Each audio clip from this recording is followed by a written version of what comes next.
Aujourd'hui, on va travailler tes pecs en volume.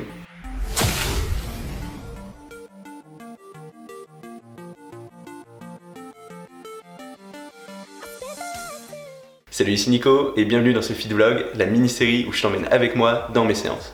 Et aujourd'hui, ça va être une séance pec. Mais pas une séance pec comme celle qu'on avait fait avant. Ça va être une séance pec vraiment plus orientée sur du volume. C'est-à-dire sur le fait de faire beaucoup de répétitions.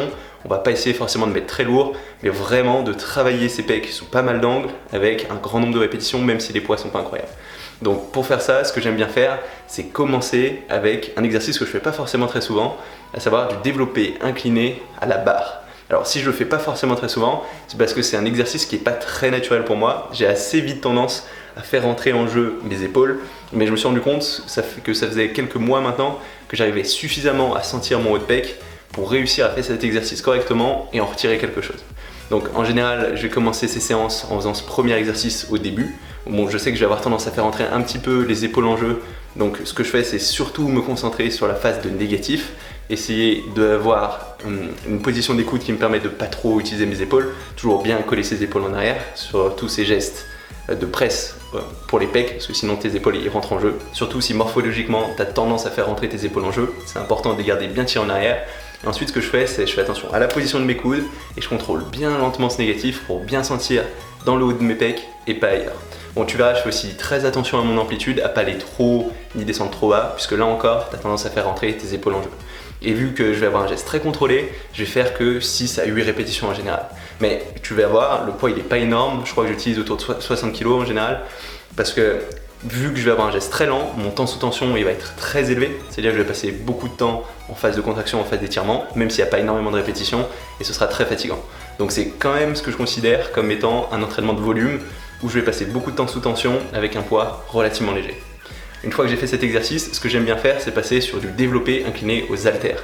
Puisque là, grâce à l'utilisation des haltères, j'arrive plus facilement à trouver la position dans laquelle j'isole bien ce haut de pec.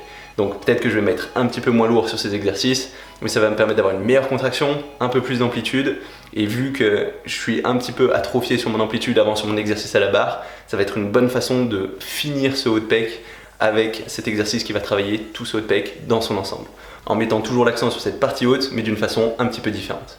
Donc oui, c'est des exercices qui se ressemblent beaucoup, faire ce développé incliné à la barre, enchaîné avec du développé incliné aux haltères, mais vu que je vais varier ma position de mes coudes, vu que je vais varier mon tempo et mon amplitude, ça va être quand même assez différent. Et ce que j'ai observé, c'est que j'arrivais à enchaîner pas mal de répétitions sur mon développé aux haltères, même après cet exercice. Donc c'est quelque chose que j'aime bien faire et qui me donne de très bonnes sensations.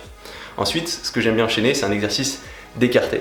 Et là, c'est un truc que je fais depuis quelques temps maintenant et qui m'a donné de très bonnes sensations et de très bons résultats que j'ai tendance à créditer sur ma progression, notamment au centre de mes pecs. Et à savoir, c'est le fait de faire de la poulie en unilatéral. Ça veut dire travailler un bras après l'autre. Et ce que je fais en général, c'est utiliser une poulie que je vais mettre légèrement plus haut ou légèrement plus bas que mon épaule, et essayer de bien étirer complètement mon pec, revenir le plus loin possible et de bien croiser mon bras, de bien ramener ma main en diagonale de l'épaule où est fixé le bras que je travaille. Parce que ce que ça va permettre, c'est d'avoir la contraction la plus complète possible, de vraiment engager cet intérieur de fil. Et j'ai vraiment de super sensations là-dessus. Donc comme ça, en général, je vais faire 8-10 répétitions, puisque je vais bien contrôler mon geste, et du coup, je vais quand même avoir un temps sous tension relativement important, même si j'utilise pas énormément de poids. Donc c'est encore une fois plutôt du volume, même si j'ai 6-8 répétitions, ce qui n'est pas un nombre élevé de répétitions. Je fais un bras puis l'autre, en général je fais 3 séries, et je passe ensuite à mon dernier exercice, à savoir de la poulie en vis-à-vis pour le bas des pecs. Et là, le geste, ça va être un petit peu un mix entre un geste de presse et un écarté. Je le fais vraiment à la sensation. Et du coup là, quand on veut cibler le bas de pec, la meilleure façon de faire, c'est d'avoir le câble le plus perpendiculaire au sol possible. Du coup, ce qu'on fait, c'est on se met à genoux, on va bien retirer les épaules comme d'habitude en arrière, bien gonfler le torse et se concentrer sur la contraction de ce bas de pec. Et tu vas voir, là encore, ça va être tout dans le contrôle, ça va pas être tellement sur le fait de mettre beaucoup de poids, mais vu que c'est la fin de la séance, je vais quand même essayer d'avoir pas mal de répétitions, essayer de tourner autour de 12-15 répétitions. Et avec tous ces exercices, je peux t'assurer que tes pecs, normalement, ils devraient avoir une congestion incroyable et tu devrais pas pouvoir ajouter grand chose derrière. Donc, cette fois, comparé aux anciennes séances que je t'ai montrées, c'est quelque chose qui est plus en volume, mais plus léger, où le but, ça va être plutôt d'avoir cette hypertrophie liée au fait d'accumuler du sang, d'accumuler de l'acide lactique dans tout l'ensemble du muscle. Et c'est un format que j'aime vraiment, que je fais régulièrement. Donc si t'as pas d'idée pour ta prochaine séance pec, que tu as beaucoup travaillé avec des formats plus lourds, plus force, ça peut être intéressant d'essayer. Je pense que ça peut donner de bons résultats. Donc voilà, maintenant on se lance dans cette séance. Alors comme pour toutes mes séances pec, quand j'arrive sur mon premier exercice, j'ai déjà pris le temps de m'échauffer parce que je vais en vélo, d'échauffer mes épaules, de faire quelques répétitions à la poulie pour bien sentir mes pecs. Et là je pars directement sur mon premier exercice, à savoir du développé incliné à la barre. Et c'est un exercice que je fais pas forcément très souvent parce que j'ai eu beaucoup de mal à le maîtriser sans faire rentrer en jeu mes épaules. D'ailleurs, comme tu peux voir, j'ai pas une amplitude qui est incroyable, surtout sur la partie basse, parce que dès que mes coudes passent un peu trop sous mes épaules, directement j'arrive à sentir mes épaules et je sens que je perds la tension dans le haut de mes pecs.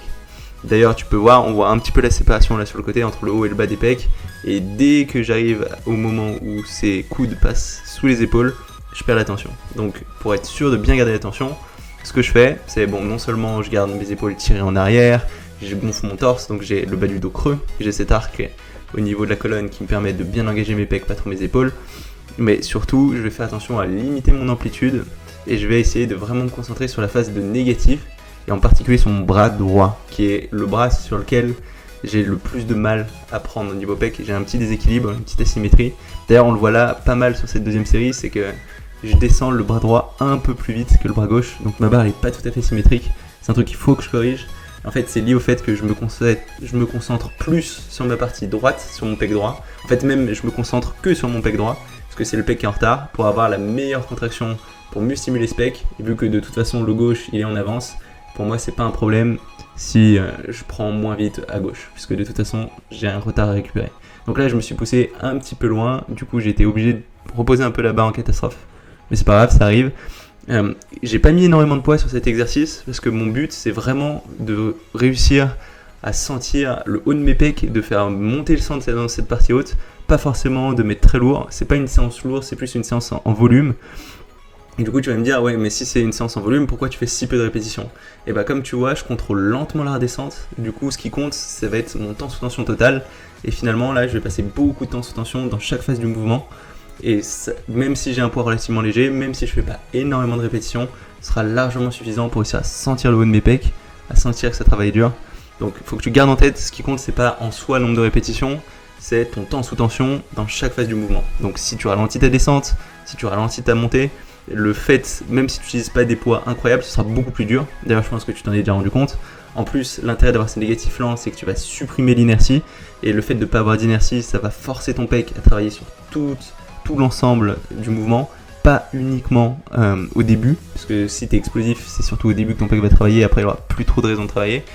Donc c'est une bonne façon d'avoir un développement harmonieux, de bien sentir ta contraction. Et dans le cas d'un exercice où c'est assez facile de tricher, comme ici, où moi je sais que j'ai tendance à faire rentrer mes épaules en jeu, c'est une bonne façon de faire. Donc voilà, comme ça j'ai réalisé mes 4 séries, je commence à sentir un petit peu mon haut de pec, mais comme tu as vu, j'ai pas mal limité mon amplitude. Donc pour pouvoir travailler ces pecs dans leur ensemble sur une amplitude vraiment complète, ce que je fais, c'est je passe directement dans la foulée aux haltères. Et il y a pas mal de personnes qui diront que oui, mais c'est le même exercice, et du coup, quand tu fais ça, tu mets pas vraiment de variation. Il va pas y avoir vraiment de différence.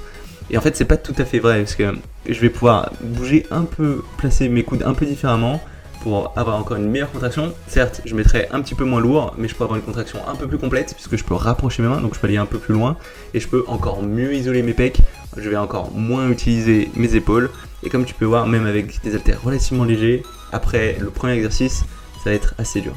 Donc là, en termes d'inclinaison, j'ai commencé à 45 degrés et ce que je vais faire, c'est que je vais directement enchaîner sur une série ensuite à 30 degrés. Donc faire un superset, faire un certain nombre de répétitions à 45 degrés, baisser un petit peu mon banc, passer de 45 à 30 degrés pour cibler un peu plus le milieu des pectoraux, pas que le haut, et surtout retrouver un peu de force, pouvoir rajouter quelques répétitions comme ça. Donc ça c'est quelque chose que je conseille pas forcément sur le premier exercice, parce que si tu vas directement jusqu'à l'échec musculaire, si tu prolonges l'échec comme ça risque d'être trop fatigant, trop tôt dans ton entraînement et tu pourras pas mettre suffisamment lourd après. Mais là déjà sur le deuxième exercice, ce sera un bon moment pour faire ça. Donc on va enchaîner comme ça 3 séries, toujours en faisant ces supersets avec à chaque fois une inclinaison légèrement différente. Donc commencer à 45 degrés, puis baisser ce banc une fois qu'on a fait 6-8 répétitions, et là recommencer pour 6-8 répétitions. Et encore une fois, comme tu peux voir, je me concentre 100% sur mon bras droit, puisque mon bras droit, c'est mon bras le plus faible, enfin mon pectoral droit plutôt, c'est mon pectoral le plus faible. Du coup, j'essaie vraiment de sentir ma contraction là-dedans, parce que naturellement, je sais que le bras gauche, j'arrive assez bien à le sentir. Il est en avance, donc je veux pas forcément qu'il prenne plus d'avance. Donc c'est pour ça que tu me vois tourner assez souvent la tête, regarder mon bras, ça m'aide en fait à bien le sentir, être sûr de bien faire le geste là-dessus. Et cette technique, elle sera vraie pour à peu près tous les problèmes d'asymétrie. Si concrètement, tu as une partie de ton corps qui est plus forte que l'autre, une bonne façon de naturellement commencer à combler cet écart, ça va être de 100% te concentrer sur la partie faible.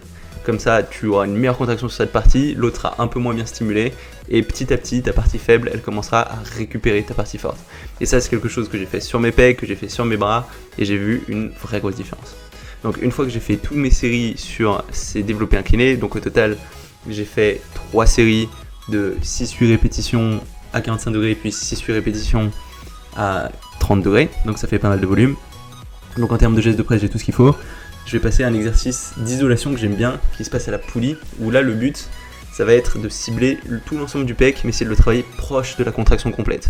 C'est-à-dire essayer de le travailler plutôt vers l'intérieur, travailler ce fameux intérieur des pecs.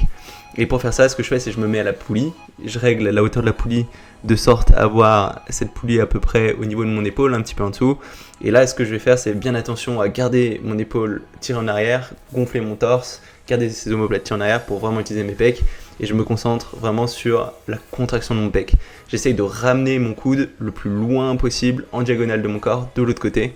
Parce que c'est comme ça que je vais recruter au maximum mon pec. Et tu vois, je ne m'arrête pas juste devant moi, je vais vraiment surjouer ça, j'essaie d'aller le plus loin possible. Donc l'intérêt de cet exercice, c'est que ça va vraiment permettre de travailler l'ensemble de ton pec, de le travailler loin, vraiment bien proche de la contraction, ce qui serait pas pareil si on utilisait les deux mains, puisque les deux mains se gêneraient, on pourrait pas aller aussi loin. Aussi l'intérêt d'utiliser une main, c'est que vu que tu es concentré que sur un pec à chaque fois, c'est plus facile de bien isoler ta contraction, c'est plus facile de bien la sentir. Donc moi honnêtement c'est un des exercices que je préfère, tu ne mettras pas très lourd, surtout quand tu as déjà fait les 2 exercices d'avant. Là pour cette poulie, je dois tourner autour de 5 kg, même 2,5 kg. Ce qui compte c'est vraiment ta sensation, c'est pas le poids, c'est pas le but de cette séance, d'essayer d'avoir un maximum de poids, d'essayer d'avoir un maximum de force, c'est vraiment juste d'avoir la meilleure sensation possible. Donc sur cet exercice on va réaliser 3 séries, faire un peu plus de volume qu'avant, donc peut-être 10-12 répétitions, et une fois que c'est fait, en prenant à chaque fois 1 minute de repos entre les séries, je vais passer à mon dernier exercice, où là je vais faire de la poulie pour travailler le bas des pecs. Et en fait sur cet exercice, ce que je vais essayer de faire, c'est tout simplement, c'est pas vraiment un geste d'écarté, c'est aussi à moitié un geste de presse. Et en fait je le fais un petit peu comme je ferais mes dips. Donc je vais essayer d'avoir les coudes qui pointent bien vers l'extérieur, je vais me pencher, je vais me mettre à genoux pour être le plus stable possible, me pencher légèrement en avant pour être sûr d'avoir le bon angle pour que mes avant-bras finalement ils soient presque parallèles à la tension. Comme ça va me permettre de vraiment me concentrer sur le mouvement de mes coudes et d'essayer d'avoir cet arc de cercle vers le bas qui va me permettre de solliciter plus la partie basse de mes pectoraux. Donc là encore, ce qui compte c'est pas forcément le poids, c'est vraiment la qualité de ton geste, la qualité de ton étirement, la qualité de ta contraction. Donc ce qui compte, c'est de commencer relativement léger, d'essayer de bien poser en contraction complète, toujours garder tes omoplates, épaules tirées en arrière, essayer de les sentir au minimum et te concentrer sur ton mouvement des coudes. Essayer de ramener tes coudes le plus proche possible les uns des autres, essayer de broyer tes pecs avec ces coudes quand tu arrives tout en bas, et normalement tu devrais vraiment sentir la partie basse de tes pecs et pas tellement tes épaules. Même normalement tes épaules tu devrais pas du tout les sentir.